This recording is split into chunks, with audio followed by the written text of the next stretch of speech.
আরহি ও আয়না নিজেদের মধ্যে কথা বলছে। আরও, তুই কিন্তু আমাকে এখনো বলিসনি যে তুই শুভ্র ভাইকে ভালোবাসিস। আয়নার কথায় আরোহী হকচকিয়ে যায়। আয়না আবারও বলে, আমি আমার মনের সব কথা তোর সাথে শেয়ার করেছি, তুই কেন লুকিয়ে গেলি? আরোহী চুপ করে আছে। কি বলবে? এটা তো বলতে পারে না যে আরোহী 7 বছর আগে শুভ্র মনের মানুষের নাম। এটা তো বলতে পারে না যে আরোহী 7 বছর আগে শুভ্র মনের মানুষের নাম জানতে পেরেছিল। আয়না আবারও বলে, তোর মনে আছে আমার আর ধ্রুবের প্রথম আলাপ মেডিকেল ভর্তি কোচিং করতে গিয়ে? সেখানে ওর সাথে দেখা হয় আমার। ধ্রুব ছিল আমাদের কোচিংয়ের নতুন মেন্টর। আমাদের ক্লাসটাই ছিল ওর প্রথম কোনো কোচিংয়ের ক্লাস নেওয়া। প্রথম দিন হিসেবে সে নার্ভাস ছিল অনেক, তাই তো সে কোনো রকম নিজের পরিচয় নিয়ে আর কোনো দিকে না তাকিয়ে বই খুলে পড়াতে শুরু করে দেয়। আরোহী ও আয়না একত্রে হেসে ওঠে। সত্যি আয়ু, আমি ওই দিন ধ্রুবকে গবেট নাম দিয়েছিলাম। প্রথম দিন কই পরিচিত হবে তা না করে সরাসরি পড়াতে চলে গেল। আরোহীর কথায় আয়না বলে, চুপ, বেশি বুঝিস তুই। আর তুই যে নিজে গবেট সেটা এখনও কিন্তু বললি না আমাকে পুরো কাহিনী। আমার কাছ থেকে কেন লুকলি বল? আরোহী হতাশ নিঃশ্বাস ছেড়ে বলতে লাগে, ফ্ল্যাশব্যাক। আয়না ও আরোহী তখন 14 বছরের কিশোরী। আর কয়েকদিন পর 15 বছর পূর্ণ হবে ওদের। দুই ভাইয়ের আদরের ছোট বোন। সময়টা তখন ফেব্রুয়ারি মাস। মিস্টার মুনতাসির তার পুরো পরিবার ও তার বোনের পরিবার নিয়ে সেন্ট মার্টিন দ্বীপে এসেছে। উদ্দেশ্য তার আদরের দুই মেয়ের জন্মদিন এই নারিকেল জিঞ্জিরা খ্যাত প্রবাল পাথরে সমৃদ্ধ দ্বীপে উদযাপন করতে এসেছেন। আয়না আরোহী ফুপি মিসেস কায়রা আর তার দুই ছেলে মেয়ে ও তার স্বামী এসেছেন। শুভ্রর মনে তখনও আয়নাকে নিয়ে ফিলিংস তৈরি হয়নি, কারণ সে এদের মধ্যে পার্থক্য করতে পারত না। শুভ্রের বয়স যখন 12 বছর, তখন শুভ্রর পরিবার দিনাজপুরে শিফট হয়ে যায়। তখন শুভ্র ক্লাস 5-এ পড়ে। এরপর শুভ্র যখন 10ম শ্রেণীতে উঠে, তখন শুভ্রর বাবা আবার ঢাকাতে ট্রান্সফার হয়। এরপর তাকে ঢাকাতে একটা স্কুলে ভর্তি করে দেয় 10ম শ্রেণীতে। শুভ্রের বাবা এবার ঢাকাতে নিজের সম্বন্ধীর বাসার কাছেই নিজের ফ্ল্যাট কিনে। আরোহী ও আয়নার জন্মদিনের 2 দিন আগে সবাই সেন্ট মার্টিন দ্বীপে আসে। এরপর জন্মদিনের দিন আয়না ও আরোহীর দুই বোন সবার আগোচরে সমুদ্র সৈকতে যাবার উদ্দেশ্যে একা বেরিয়ে যায়। আর সেটাই ছিল ওদের সবচেয়ে বড় ভুল। পুরো সমুদ্র সৈকত তখন প্রায় ফাঁকাই ছিল। দুই বোন নিজেদের মতো করে সমুদ্রের পানিতে লাফালাফি করছিল। ঘন্টা পেরিয়ে গেছে আর এখন দুপুরের সময়, তাই লোকজন নেই। আর ওরা দুই বোন কিছুটা দূরে চলে এসেছে। হঠাৎ 3জন লোক এসে ওদের দুই বোনের সাথে খারাপ ব্যবহার শুরু করলো। লোকগুলো নানা রকম কুরুচিপূর্ণ কথাবার্তা বলতে লাগলো। আয়না ইতিমধ্যেই ভয় কেঁদে দিয়েছে। আরোহী নিজেকেও নিজের বোনকে ওদের থেকে সেফ রাখার জন্য চেষ্টা চালিয়ে যাচ্ছে। হঠাৎ করে যখন অবস্থা বেগতিক, তখন আরোহী আয়নাকে বলে, তুই জলদি করে এখান থেকে হোটেলের উদ্দেশ্যে যা। আশেপাশে আমি কাউকে দেখতে পারছি না, যদি কাউকে পাস তো নিয়ে আয়। এদিকে সবাই আরোহী ও আয়নাকে খুঁজে না পেয়ে ভয় পেয়ে আছে।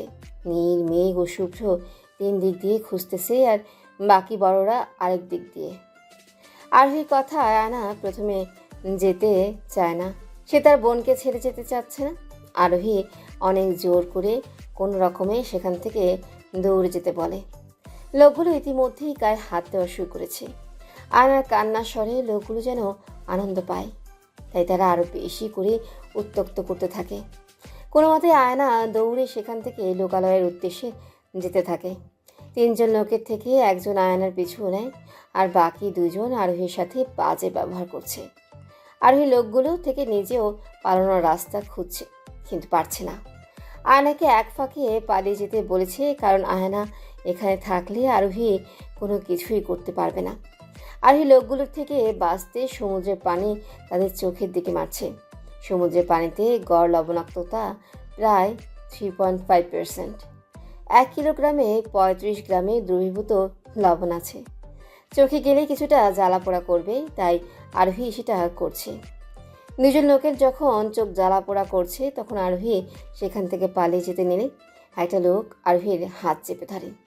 আরোহীর হাত চেপে ধরাতে সেখান থেকে পালাতে পারে না আরোহী। ওরা আরোহীকে নির্জন জায়গায় টেনে নিয়ে যাচ্ছে। আরোহী প্রাণপণে চেষ্টা করছে নিজেকে ছুটানোর জন্য। আয়না দৌড়ে যেতে যেতে পথিমধ্যেই শুভ্রকে দেখে। শুভ্র এদিকটায় ওদেরকে খুঁজতে এসেছে।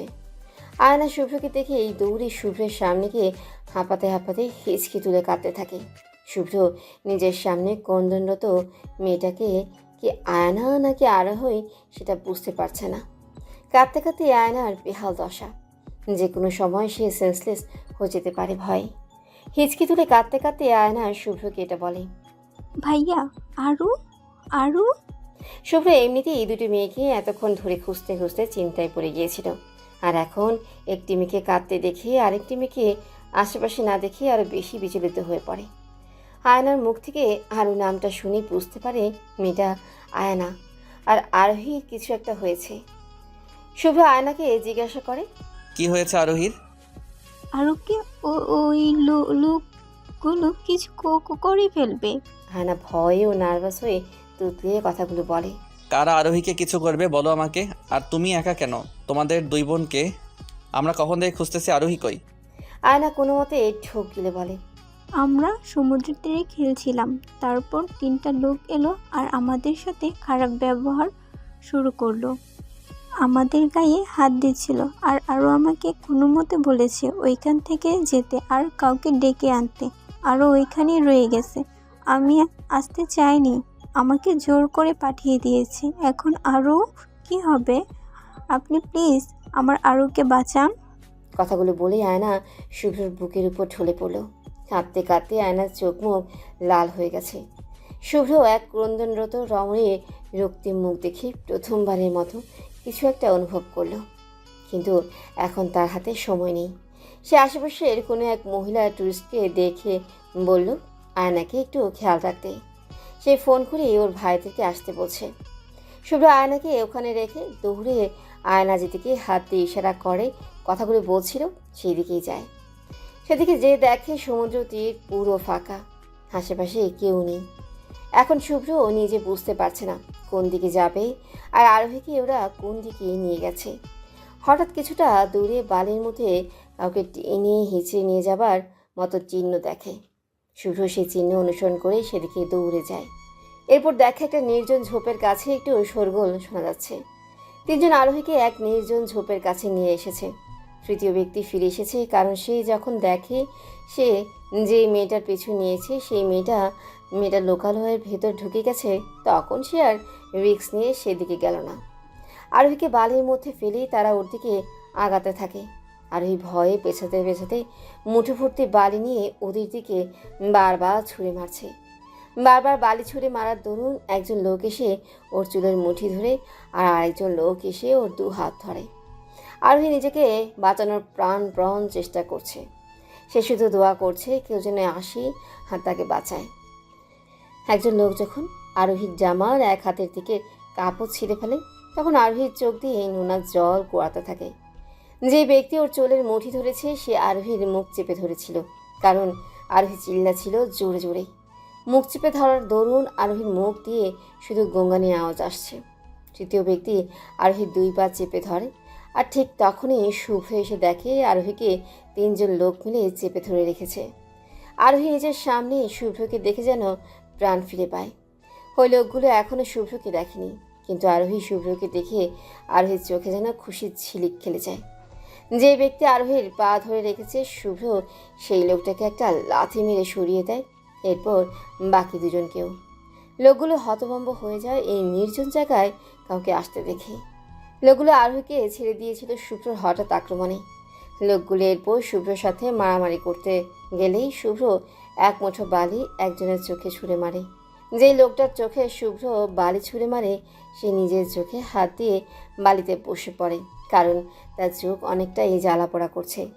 অপর 2জন শুভ্রর দিকে আগাচ্ছে আর আরোহী এদিকে নিজেকে গুটিয়ে নিচ্ছে। আরোহী বুঝতে পারছে যে শুভ্র একা 3জনের সাথে পারবে না, তাই আরোহীও এক মুঠো বালি নিয়ে একটু উঠে আরেকজনের চোখে বালি ছুঁড়ে মারে। 2জনের অবস্থা বেগতিক। আরেকজন একা শুভ্রর সাথে পারবে না, আর সে আরেকজন কম বয়সী। তাই সেজন পালিয়ে যায়। শুভ্র গিয়ে আরোহীকে ধরে। আরোহী নিজের সাথে ওই অবস্থায় সম্মুখীন হয়ে তার অন্তরাত্মা কেঁপে উঠেছিল। শুভ্র বুঝতে পারে আরোহী অনেকটাই ভয়ে আছে, তাই সে আরোহীকে নিজের বুকে জড়িয়ে নেয় আশ্বাসের সাথে, যাতে আরোহী ভয় কমে। যে কোনো মেয়ে এরকম পরিস্থিতিতে প্রচণ্ড ভয় ও শক পায়। শুভ্র আরোহীর ভয় কমানোর জন্য নিজের বুকের সাথে জড়িয়ে নেয়। আজ একটা অঘটন ঘটতে ঘটতে আরোহী বেঁচে গেছে, এটা ভেবেই আরোহী কিছুটা স্বস্তির নিঃশ্বাস নেয়। কিন্তু তারপরও সে কেঁপে কেঁপে উঠছে, এখনও ভয়টা কাটেনি। মিনিট দুয়েক পর আরোহী শান্ত হয় কিছুটা, এখনও সেই শুভ্র বুকে লেপ্টে আছে। এবার আরোহী শুভ্র হৃদস্পন্দনে শব্দ শুনছে। এতক্ষণ তো ভয়ে ভরসা স্বরূপ শুভ্র বাহুডোরে আবদ্ধ ছিল, কিন্তু এখন তার অস্বস্তি ও অন্যরকম এক অজানা অনুভূতি হচ্ছে। এবার শুভ্র আরোহীকে বাহুবন্ধন থেকে মুক্ত করে নরম স্বরে আরোহীর নমিত মুখের আদলে চেয়ে বলে, রিল্যাক্স, ওরা তোমার সাথে কিছু করতে পারেনি, তুমি একদম সেফ আছো। ভুলে যাও তোমার সাথে কি হয়েছে একটু আগে। দুঃস্বপ্ন ভেবে সেটা ভুলে যাও, এটা মনে করলে তুমি নিজেকে শান্ত রাখতে পারবে না। আরোহী খুব মনোযোগ দিয়ে শুনল শুভ্রর কথা। একটা ঢোক গিলে মাথা নাড়িয়ে সায় জানায়। আরোহীর হঠাৎ আয়নার কথা মনে পড়লে শুভ্রকে হড়বড়িয়ে জিজ্ঞাসা করে। আয়ু কোথায়? শুভ্রর মনে পড়ে যায় সেই ক্রন্দনরত ভীত মুখশ্রীর রমণীকে। এই দুই বোনের একে অপরের প্রতি ভালোবাসাটা তার কাছে অসাধারণ লাগে। এক বোন আরেকজনকে ও নিজেকে বাঁচাতে সেখান থেকে পালিয়ে যেতে বলে এবং কাউকে নিয়ে আসতে বলে, আর আরেক বোন নিজের বোনকে একা ছেড়ে সেখান থেকে আসতে চায় না, কিন্তু অবস্থা বেগতিক দেখে পরে বাধ্য হয় বোনকে এবং নিজেকে বাঁচাতে আসতে। শুভ্র আরোহীকে বলে, একদম ঠিক আছে তোমার বোন, আমি নীর ও মেঘকে ফোন করে বলে দিয়েছি। শুভ্র আরোহীকে নিয়ে রিসোর্টের উদ্দেশ্যে যাত্রা করে, কারণ নীর ও মেঘকে বলে দিয়েছে আয়নাকে নিয়ে যেন রিসোর্টে ফিরে যায়। ওই দিন ওদের দুই বোনের জন্মদিনটা মলিনতার মাধ্যমেই কেটে যায়। কত বড় দুর্ঘটনার হাত থেকে বেঁচে ফিরেছে তাদের দুই মেয়ে। জন্মদিনের জন্য এত আয়োজন, এত আনন্দ ফুর্তি করার সব প্ল্যান যেন বিষাদের রূপ নিয়েছে। এদিকে দুইজনের মনে একপাক্ষিক ভালোবাসার কলি এসেছে। শুভ্রর এসেছে আয়নার প্রতি, আর আরোহীর এসেছে শুভ্রর প্রতি। যারা একপাক্ষিক ভালোবাসে তাদের সবারই এক আলাদা কল্পনার জগৎ থাকে। সেই জগৎ সে তার প্রিয় মানুষটাকে নিয়ে সাজায়। একপাক্ষিক ভালোবাসার এক আলাদা আনন্দ আছে, আর আছে তার সাথে অধিক পরিমাণ কষ্ট। সেন্ট মার্টিন থেকে ওরা ফিরে এসেছে, অনেকগুলো দিন পেরিয়ে গেছে। দুই দিকে দুজনের মনে অনুভূতিরা ডানা মেলে উঠতে শুরু করেছে, কিন্তু আফসোস এই অনুভূতিগুলো একে অপরের জন্য নয়। সময় কাটে তার নিজস্ব গতিতে। আরও একটা বছর পেরিয়ে গেছে। সময়ের চাকায় দুটো ভিন্ন হৃদয়ে প্রগাঢ় হয়েছে অনুভূতিরা। সময়ের চাকায় দুটি ভিন্ন হৃদয়ে প্রগাঢ় হয়েছে অনুভূতিরা। রূপ নিয়েছে তা ভালোবাসার। সবাই ভুলতে বসেছে 1 বছর আগে হওয়া ওই দুর্ঘটনাটা, কিন্তু আয়না মাঝে মাঝেই ভয় পেয়ে উঠত। নিজের বাবা ভাই বাদে অন্য কোনো পুরুষের সংস্পর্শে গেলেই সে শিউরে উঠত ভয়। আরোহী সামনে নিয়েছে নিজেকে পুরোপুরিভাবে, কিন্তু আয়না পারেনি পুরোপুরিভাবে, কারণ ওই দিন ওই লোকগুলো আয়নার নরম মনে বেশি আঘাত দিয়েছিল। আরোহীর সাথে বেশি খারাপ কিছু হতে চলেছিল, কিন্তু আরোহী শক্তভাবে পরিস্থিতি মোকাবেলার চেষ্টা করেছিল।